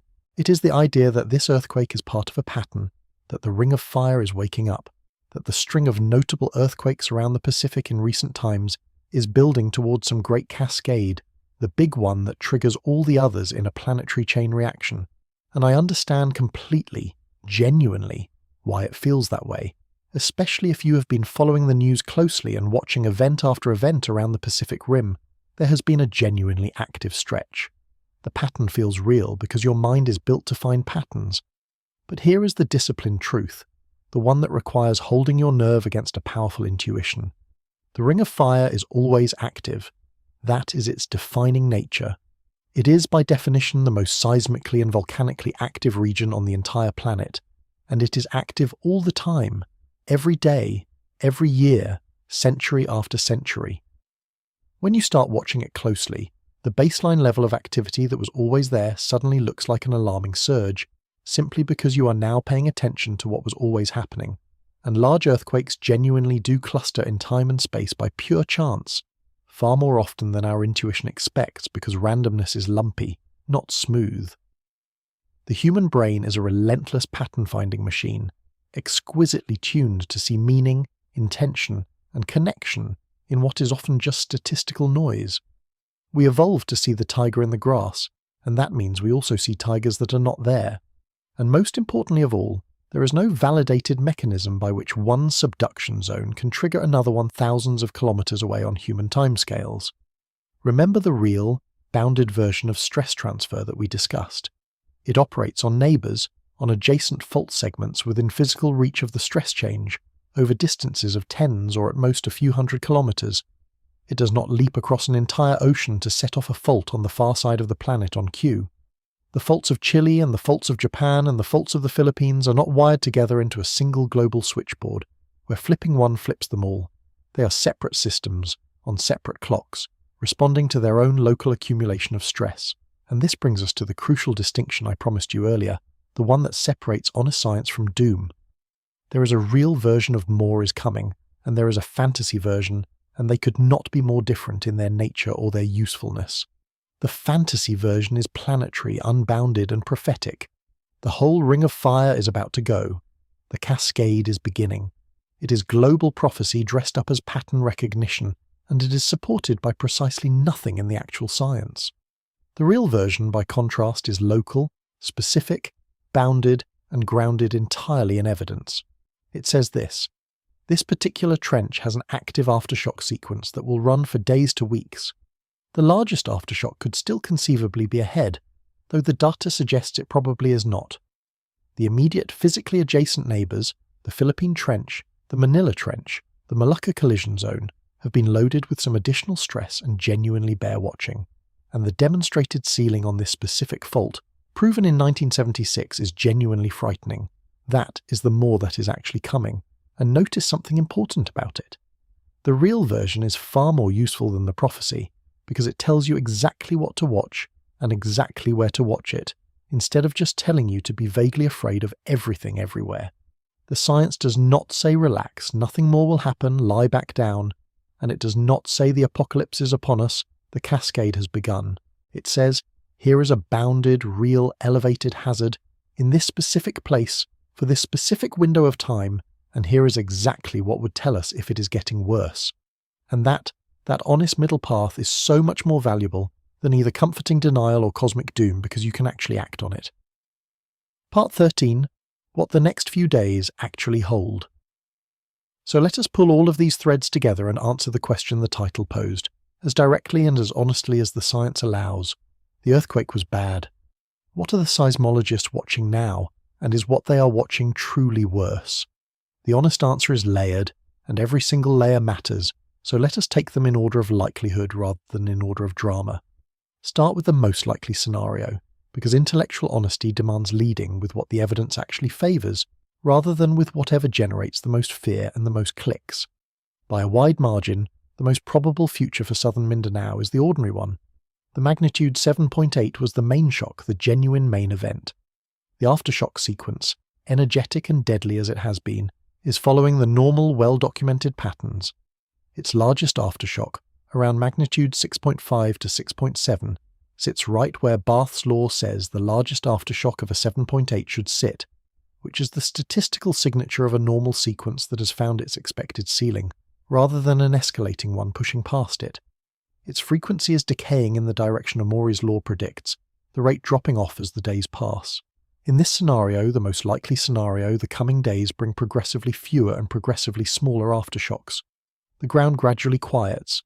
The region begins the long, hard, grinding work of recovery and rebuilding, and the elevated hazard slowly recedes back toward the background level. This is what usually happens after a great earthquake. This is what the data, in the crucial first day, was genuinely pointing toward. Then there is the second layer, the one that keeps the experts watching closely rather than declaring it finished and standing down. There is a real, if modest, probability of a large aftershock in the next several days, something comparable to the magnitude 6s already recorded, or conceivably one a bit larger, right at the edge of what Barth's law allows for a sequence following a 7.8. This is not a remote or exotic possibility. It is a normal, expected feature of the aftershock window, and it is precisely why the official guidance is to stay out of damaged buildings, why rescue work in collapsed structures remains so dangerous, why the next 24 to 72 hours carry genuinely heightened risk, even in the entirely ordinary scenario. And I want to be very clear about something here, because it is easy to misunderstand. A damaged region getting hit by another magnitude 6 is a serious threat to human life, even though it is completely expected behaviour for a fault of this size in this phase. Expected does not mean harmless. A magnitude 6 landing on the cracked, half-collapsed buildings of General Santos could kill people, could bring down a structure that the main shock left standing but mortally wounded, could catch rescue workers in the act. The most likely scenario being a decaying sequence does not mean the coming days are safe. It means the coming days are dangerous in a predictable way, which is exactly why the vigilance matters. And I want to name the most likely shape of that second layer concretely, so it is not just an abstraction. In the coming days, the single most probable significant event is another aftershock in the magnitude 5 to 6 range, somewhere along the ruptured zone south of Sarangani. It would not be a new disaster in the way the main shock was, but it could be the final blow for buildings the 7.8 cracked. It could trigger fresh landslides on slopes already loosened, and it could, if it happened to be on the larger end and shallow enough, generate another small sea level disturbance. None of that is speculation. It is the ordinary expected texture of the days after a great subduction earthquake, and it is exactly why the people on the ground are being told not to relax, not to move back into damaged structures, not to treat the cancelled tsunami advisory as an all-clear for the earthquake itself. The most likely future is not a safe future. It is a manageable danger that still demands respect. And then there is the third layer, the lowest in probability but the highest in consequence, the one that intellectual honesty does not permit us to erase entirely. The possibility that this was a foreshock, that the fault is not finished in a much larger sense, or that it has critically loaded one of its neighbours toward a rupture of its own. I want to weight this correctly, because both overstating it and dismissing it would be failures. The current data does not support this scenario. The aftershocks are not displaying the accelerating upward creeping pattern that would be the fingerprint of an escalating foreshock sequence. The largest aftershock landed at the expected ceiling, not above it. By every available measure, the sequence looks like a decay, not a build-up. So the probability of the third scenario is genuinely low, but it is not zero, and the precedents of Tohoku in 2011, where a 7.3 preceded a 9.0, and Kamchatka in 2025, where a 7.4 preceded an 8.8, are exactly why no one who truly understands these faults will look you in the eye in the first days and promise it cannot happen. It is a tail risk, a low probability with a catastrophic payoff. It deserves to be named honestly, and then it deserves to be placed firmly in its proper proportion, as the least likely of the three layers, not the most likely, and certainly not as a prediction. There is a human dimension to this layered risk that the statistics alone do not capture, and it deserves to be said plainly. For the people of southern Mindanao, the next several days are not an abstract probability distribution. They are days spent deciding whether it is safe to sleep in a cracked house, whether to let children back into a school building, whether to begin clearing rubble or to wait. Every aftershock that rolls through reopens the fear, reawakens the trauma, and forces those decisions to be made again. The psychological toll of an aftershock sequence is its own form of damage, separate from the physical. People living through it describe a state of constant low-grade dread, a ground that can no longer be trusted, a jumpiness at every truck rumbling past that might or might not be the start of the next one. This is part of what the recovery has to carry. It is not just rebuilding walls, it is rebuilding the basic, usually unquestioned sense that the earth will hold still beneath your feet, and that sense, once broken by a magnitude 7.8 and 138 aftershocks, takes a long time to mend. So what does watching actually look like, in concrete practical terms, over these critical days? The seismologists are tracking the magnitude of each new significant aftershock against the bath's floor ceiling, staying alert for any sign that the sequence is creeping upward toward the main shock rather than decaying away from it.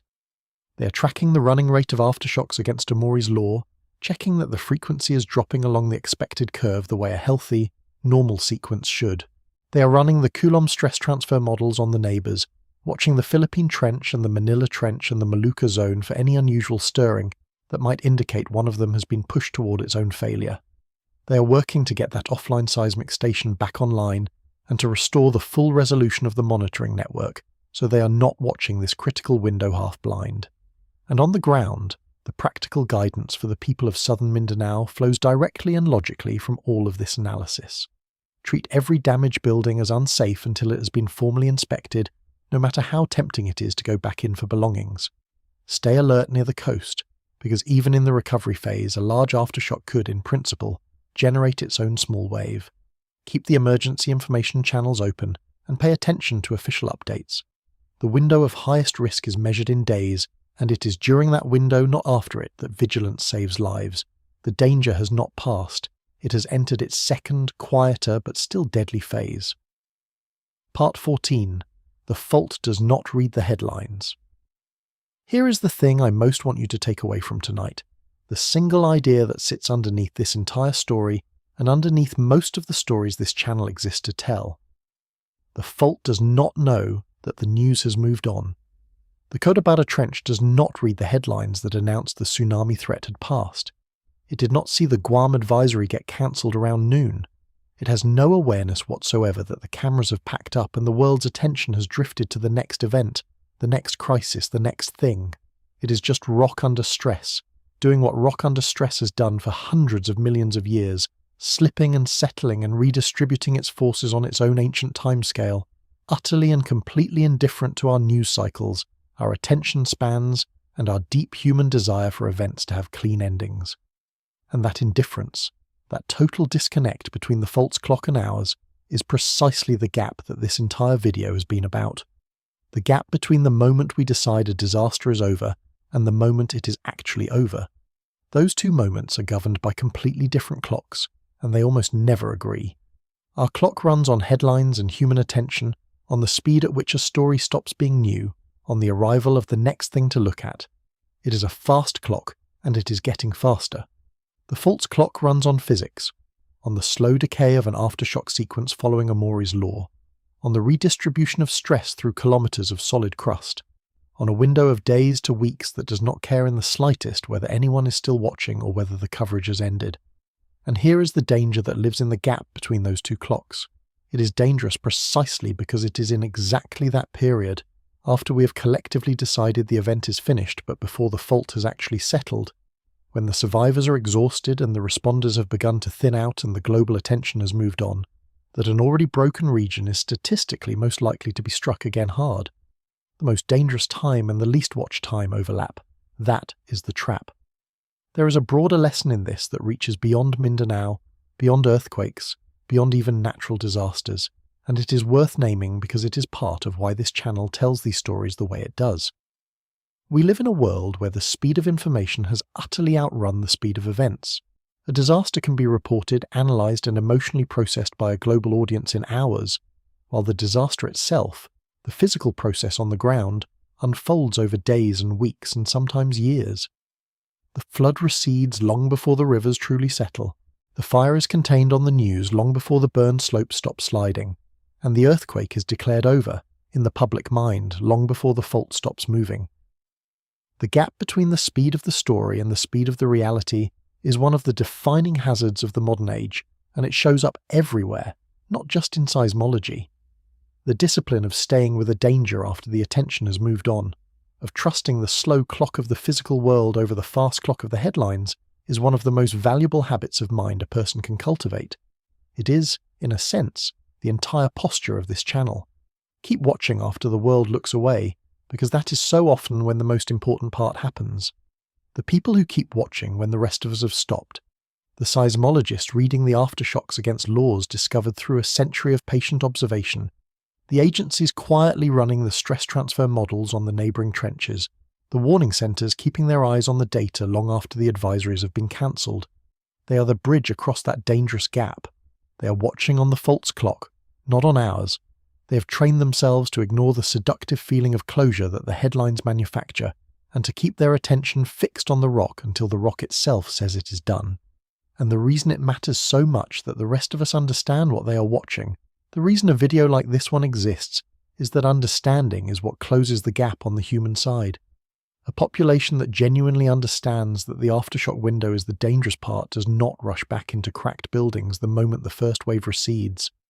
A public that understands the real, bounded version of more is coming, as opposed to the fantasy of planetary doom, can stay appropriately vigilant for the right number of days without being either paralysed by misplaced cosmic fear or lulled into a false sense that a cancelled advisory means a finished danger. The Cotabato Trench gave southern Mindanao a magnitude 7.8 on the morning of June 8, 2026. It killed dozens of people. It sent a wave onto the shore that washed debris through the coastal streets. It put American territory on alert thousands of kilometers away across the open Pacific, and then it kept rumbling, 138 times and counting in the first morning alone, with no sign of stopping for days. 50 years earlier, the same fault at almost exactly the same magnitude killed thousands, because that time the wave came in the dark and no one was watching, no one had been taught, no system was in place to warn them. This time, people were watching, and people had been taught, and the systems worked, and they still are working, and that more than any difference in the rock itself is the difference between a tragedy of dozens and a catastrophe of thousands. The fault has not changed in 50 years. It is the same dealer holding the same deck. We have changed. We learned. We built the warning centres and we ran the drills and we taught the school children to drop and hold and the coastal villagers to run uphill. And perhaps that is the deepest thing to carry away from the morning the ground came apart off Mindanao.